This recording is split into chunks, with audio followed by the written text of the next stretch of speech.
बाद भगवान गैया चराने अभी तो रोज जा रहे थे, एक दिन जल्दी लौट आए। पर लौट करके आए, पता था शाम को कब राधा यमुना जी का जल भरने के लिए यमुना जी के तट पर आती। भगवान पहुंच गए वहां पे, और वहां पहुंच करके जब राधा जल भरने के लिए आई तो भगवान ने कोई आड़ी टेढ़ी बात नहीं करी। उसके पास गए, उसका हाथ पकड़ा और कहा, राधा तू मुझे पसंद है, मैं तुम्हें पसंद हूं, सीधी बात। तू मुझे पसंद है, मैं तुझे पसंद हूं, सीधा भगवान ने पूछ लिया। राधा जी ने अपने पलके झुका ली और पलके झुका करके अपने दाहिने पैर के अंगूठे से भूमि को उतरने लगे। जब ये देखा तो भगवान समझ गए कि राधा मैं तुझे पसंद हूं, तू मुझे पसंद है।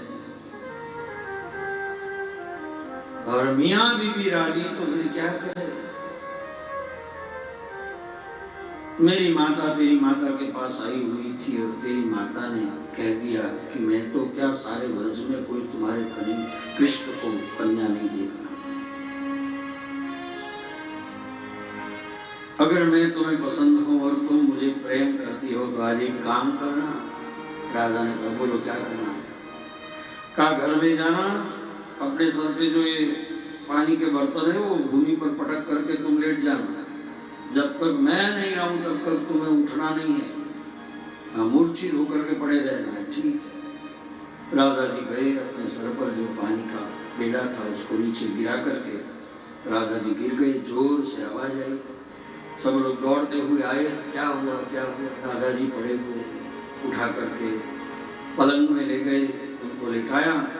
लिटा करके कोई हाथ घिसने लगा, कोई पैर घिसने लगा, कोई सर पे।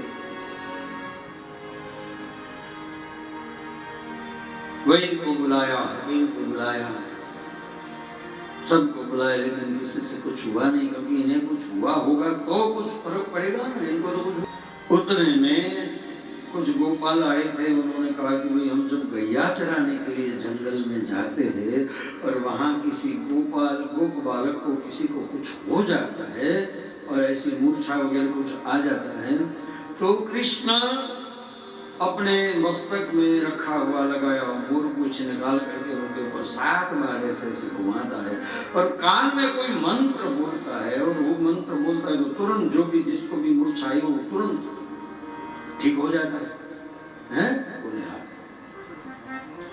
आखिरकार कीर्ति देवी तैयार हुए जाने के लिए, निकले हैं बरसाने से गोकुल आने के लिए। यहाँ यशोदा जी को पता चल गया कि राधा को कुछ हो गया है और कीर्ति देवी कन्हैया को लेने के लिए आ रही है।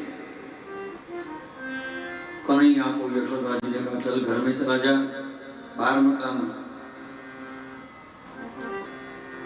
आए कीर्ति देवी, आगमन हुआ और आकर के कहा, जय श्री कृष्ण। यशोदा जी ने, कोई दुश्मन भी घर पे आते हैं तो उनको स्वागत में आओ तो कहना ही पड़ता है, आइए पधारिए।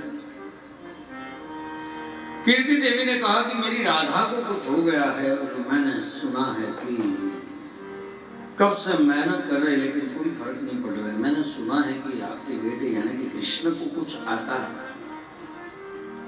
कुछ मंत्र बोलता है, वो अपने मस्तक में से मोर बीज निकाल करके कुछ 7 बार ऐसे घुमा करके कुछ बोलता है पर ठीक हो जाए। तो मैं आपके कृष्ण को लेने के लिए आई हूँ।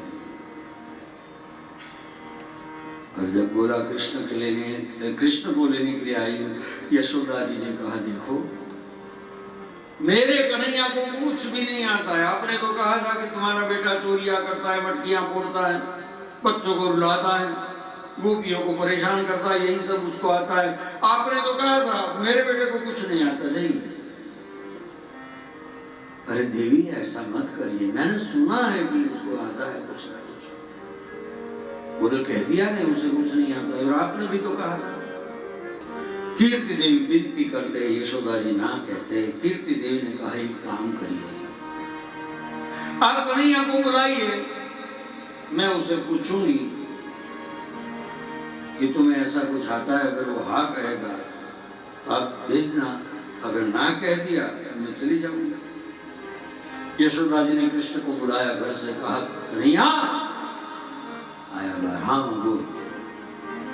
कहा अगर किसी को मूर्छा आई हो तो उसे उतारना आता है तुम्हें? बोले हाँ आता है। माँ यशोदा ने आंखें दिखाई, हाँ आता है, इसमें झूठ कैसे बोल सकता हूँ, मुझे आता है। कीर्ति देवी ने कहा कि देखो उसे आता है, अब भेजिए, मेरी बेटी का प्रश्न है।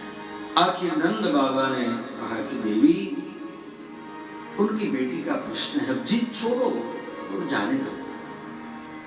और जब कहा कि जिद छोड़ो और जाने दो, आखिरकार यशोदा जी ने कहा कि ठीक है जाओ कन्हैया को। अब कीर्ति देवी कृष्ण को लेकर पूरे सम्मान के साथ में बरसाना है भगवान। जैसे ही राधा जी के कक्ष में उन्होंने प्रवेश किया तो पलंग पे राधा जी सोए हुए, आसपास में बहुत सारे गोपाल गोपियां सब खड़े हैं, गोप बालक खड़े हैं। अब भगवान जैसे आए तो आकर के तुरंत भगवान ने कहा चलिए हटिए। सब लोग एक तरफ हो गए।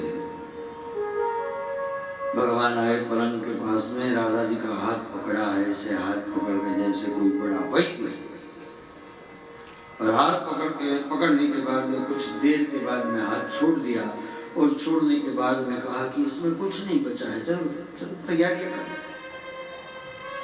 बोले किस चीज की तैयारी? बोले स्मशान यात्रा की। हैं?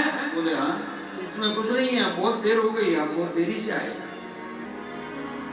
सारे लोग विनती करने लगे कन्हैया तुम्हारे लिए ये कई महात्मा संत सब गोकुल में आते, आप कौन हो पता नहीं चलता है, कुछ करो कुछ करो। कीर्ति देवी विनती कर रहे हैं, पुष्पानु जी विनती कर रहे हैं, कुछ करो। भगवान ने कहा वैसे तो कुछ है नहीं, लेकिन फिर भी मैं देखता हूँ। फिर से हाथ भगवान ने ऐसे पकड़ा, और हाथ पकड़ने के बाद में थोड़ी देर के बाद में भगवान ने कहा देखिए वैसे तो कुछ है नहीं इसमें, लेकिन थोड़ा इस ब्रह्मरंध्र में थोड़ी सी जान बची।